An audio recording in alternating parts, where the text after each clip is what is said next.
Hi and hello there Libra! Welcome new subscribers, returning Istam buyers. Thank you po sa inyong walang sawang love at support for me. Kung di nyo pa alam, meron pa po tayong other channel, link down below sa ating description box. So if interested, just click lamang yung link dyan para mapunta po kayo din at araw-araw ay nag-upload tayo ng collective readings for all signs there. At yun nga natin gender dito sa babae, lalaki, LGBT. Lahat ay welcome. Pwede rin pong i-switch ang mga roles dahil possible talaga magkapalit-palit.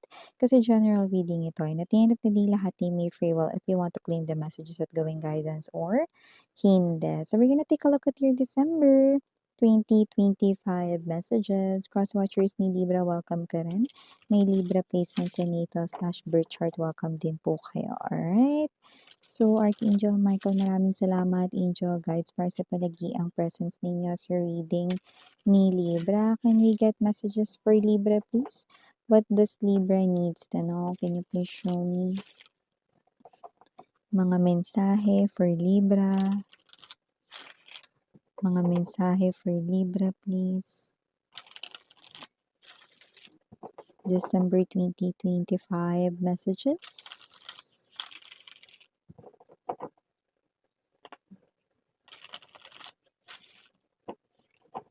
Okay, so let's go ahead and check these energies for Libra. So guys, meron kayong Nine of Swords, the King of Coins, Five of Swords, Ten of Coins, Wheel of Fortune, Eight of Wands, bottom of the deck for Libra, Page of Coins. We've got the Star, Lovers, okay, and the Eight of Pentacles energy.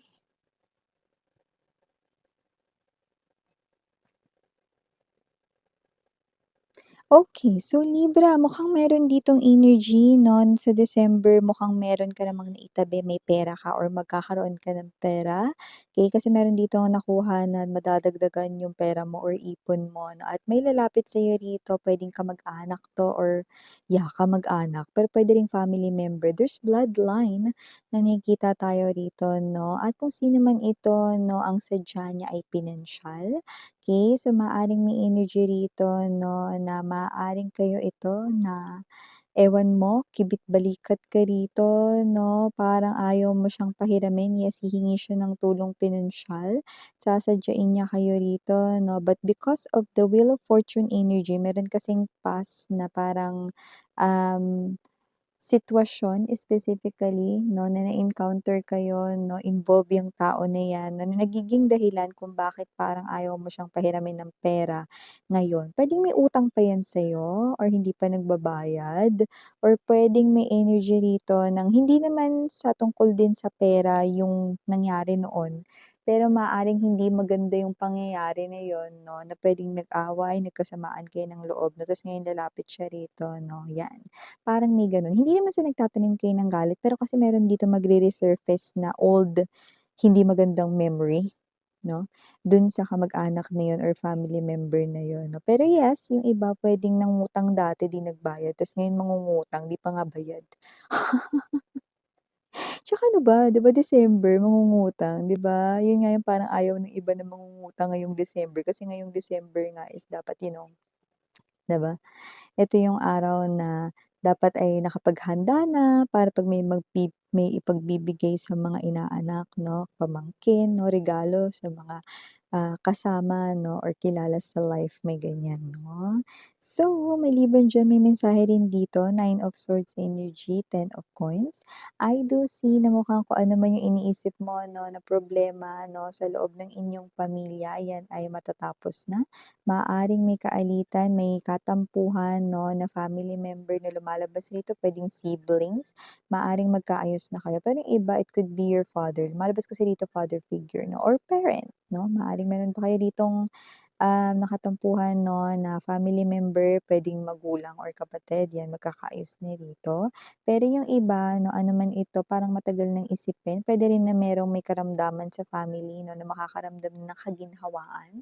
Fast recovery ang nakikita natin para sa taong iyan, Libra, 'no, or kung ikaw yon, fast recovery ang nakikita ko para Sa'yo 'no, nagkasakit ba or parang bumabawi ng lakas? 'Yan nakikita ko rito makaka-recover ng mas mabilis, sino man 'yan 'no, ikaw man 'yan or nasa loob ng iyong family. So maliban diyan may energy rin dito ha, may mag-a-approach sa'yo, offer sa work or offer sa trabaho. See, sabi ko sa'yo dito madadagdagan yung ipon mo or pera mo ngayong December 'no. So nakikita ko talaga money isn't a problem kahit maglabas ka pa ng pera ngayong December para sa pang Noche Buena, pang Media Noche or pang-gifts sa mga loved ones mo, merong pera pa rin na parating para sa'yo. See, parang hindi rin nawala or lumabas yung pera mo dahil bumalik din agad-agad or hindi pa nga nalalabas may dagdag bongga, 'di ba? So, definitely kung ano man 'yan 'no, 'yan ay, something here that will caught you by surprise.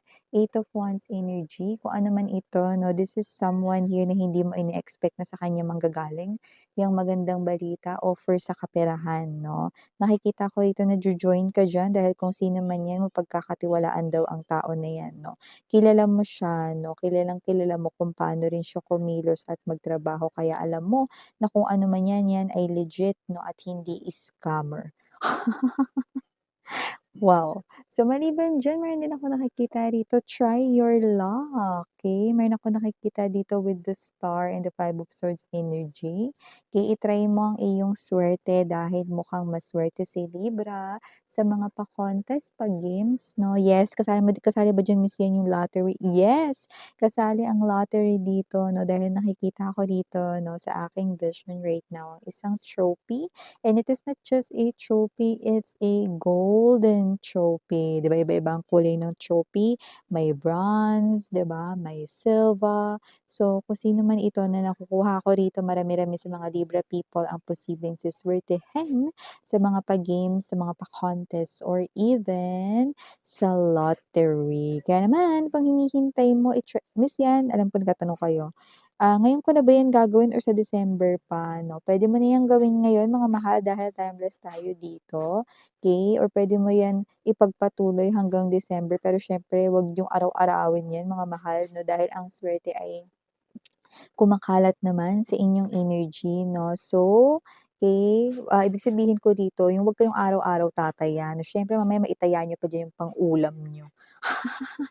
So if you feel like na parang, this day is a very good day, then definitely that's already a calling 'no, na maganda na, "Oh, i-try ko ngayon yung luck ko." 'Yan 'no. So may gano'ng klase ng energy. So, mas maganda yung nafi-feel mo 'no, that this is such a good day and then go ahead 'no, try your luck, okey? So, 'wag araw-araw, 'di ba? Kasi nakikita ko dito para sa'yo pa rin naman 'yan mapupunta, alright? So, if you're hearing some kind of noise in my background, no, I'm sorry about that. It's out of my control, mga babes, no. So, please just bear with me and thank you so much for your patience and understanding. Going back pa rin dito, Libra, no, with the Page of Pentacles energy, I do see that someone here could be trying to make aral sa'yo, ano. Inaaral niya ugali mo, inaaral niya kung paano ka magsalita, hindi dahil sa kokopyahin ka niya or magiging copycat mo siya.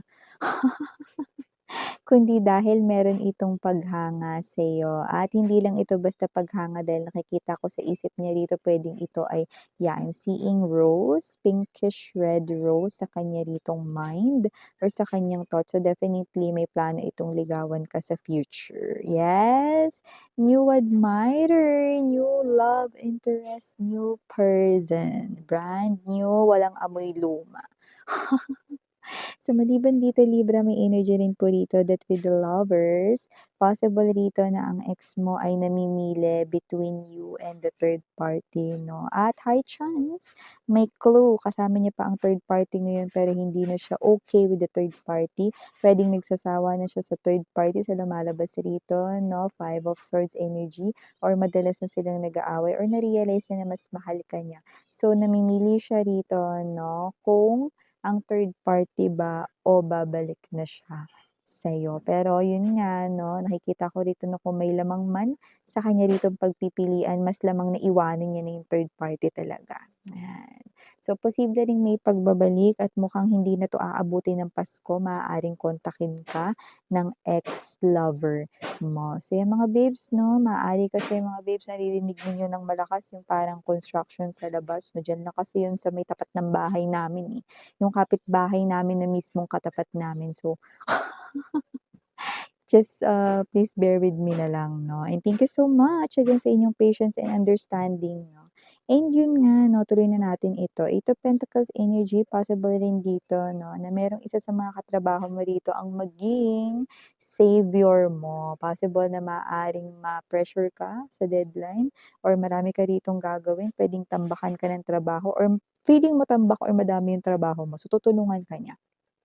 Okay, someone here will help you at wala itong bayad 'no. So, talagang itong person na 'to 'no is someone dito na tutulungan ka niya 'no kasi, parang maaga siyang matatapos sa mga gagawin niya or wala siyang masyadong gagawin 'no. And then nakikita ko rito siya mismo yung mag-a-approach at mag-aalok sa'yo, "Sige tulungan na kita diyan, anong gagawin ko dito?" 'Yan 'no. So, nakikita ko rito 'no na ito ay hindi naman siya rito nag-e-expect na ililibre mo siya or bibigyan mo siya ng regalo ngayong Pasko, wala namang gano'n 'no. So, parang para sa kanya oras ng trabaho at may ginagawa rin siyang work. Pero parang natapos niya na ata yung mga work niya or parang konti na lang kasi yung gagawin niya. So, 'yan 'no. Pero siyempre mga babes 'no, 'di ba parang token of appreciation 'no, puwede mo rin naman siyang ilibre kahit na, milk tea or pa-hamburger ka naman, mga gano'n 'no. So, nakikita ko rito matatapos ka, okey, on time or before yung deadline ng gagawin mong mga works or trabaho, 'yan. And also nakikita rin natin dito Libra 'no, na posible na diyan sa work ninyo may good news daw sabihin yung company or meron ditong mag-a-announce 'no, na in charge. I don't know if it's HR, puwedeng via email 'yan na announcements na nakikita natin dito. Pero siyempre iba puwede naman na kung konti na naman kayo sa company 'no, ito ay, word of mouth na mismo 'no. So, nakita natin dito verbally may maririnig 'no, pero yung iba announcement via email 'no, at ito yung klase ng benefits na tingin ko isa sa pinakahihintay mo na sana magkaroon yung company ninyo 'no. So, this is it pansit, possible na itong announcement na 'to ay effective umpisa ng 2026. Ay bongga yun guys 'no, pero yung announcement ngayong December ay bongga yun talaga 'no. So, maliban diyan, may energy rin po dito Libra 'no, na posibleng yung kaaway or parang nakaaway mo, ewan ko, yung iba kasi super tagal na, nakita kong magso-sorry ito sa'yo 'no, at yung sorry niya may kasama pa talagang peace offering 'no. Kilala ka nito kasi yung offering na dala-dala niya, parang lumalabas dito na paborito mo, eh.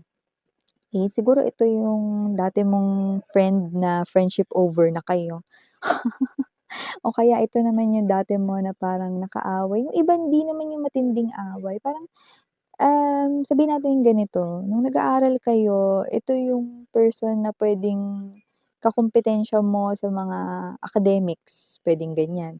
Or nung nag-aaral kayo, ito yung person na walang ginawa kundi asarin ka, mga gano'n. So, nakita ko dito 'no na, kung sino man ito parang matagal ka niyang kilala, 'yan 'no. Alam niya, eh, kung ano yung dala-dala niya dito, favorite mo lumalabas dito. Okay. So, maliban diyan, last but not the least, Libra, ingatan ang gamit ninyo. Possible na isa sa mga biyahe ninyo may maiwanan kayo diyan na kakailanganin ninyo.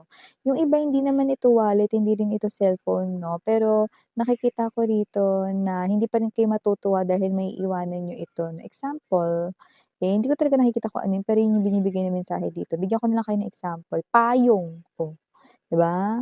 Kunwari yung payong hindi ka nagdala ng bag pero may bitbit kang payong 'no, umaaraw naman 'di ba, iniiwan mo sa bus, eh, biglang umulan 'di wala kang payong, mga gano'n 'no. So, dun ko 'to nakikita 'no, 'yan. So, ito yung mga mensahe para sa'yo Libra, maraming salamat sa oras mo. Tingin Juliana Oni, Sarang Hey, all of in light. Ayun.